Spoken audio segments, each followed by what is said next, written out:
Cohabitation intergénérationnelle, l'art de s'oublier.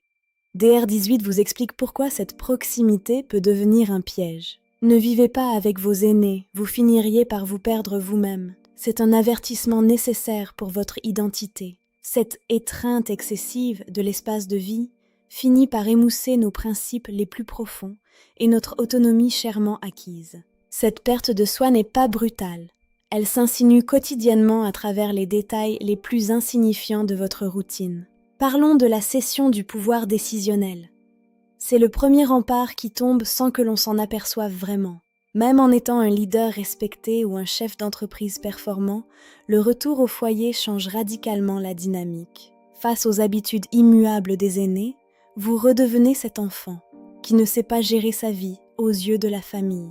Peu à peu, pour éviter le conflit, vous finissez par céder sur chaque petit détail du quotidien, du repas au rangement.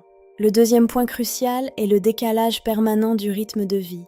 C'est une friction constante pour l'esprit. Vos goûts, vos besoins de sommeil et même votre organisation personnelle sont impactés par la présence constante de l'autre.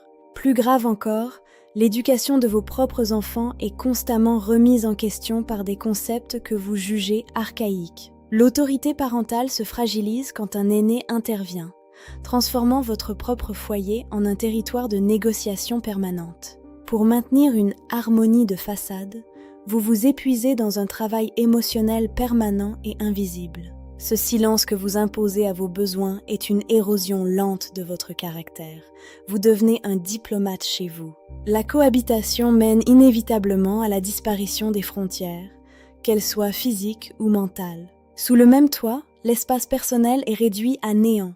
Il n'y a plus de sanctuaire pour votre propre pensée. 100 ans de solitude pour réfléchir et vous retrouver, votre conscience de soi finit par s'embrumer durablement. On oublie qui l'on est quand on n'a jamais l'occasion d'être seul avec ses propres idées, loin du regard des autres. L'essence de cette perte est ce que j'appelle la confusion des rôles. C'est une crise d'identité profonde. Dans la société, vous êtes un individu indépendant, un professionnel, un citoyen. Mais à la maison, ce rôle disparaît. Vous vous retrouvez emprisonné dans votre seul rôle de descendant, peu importe vos accomplissements extérieurs. C'est une cage invisible faite de respect mal placé et de dettes morales qui n'en finissent jamais. Il est temps de réagir.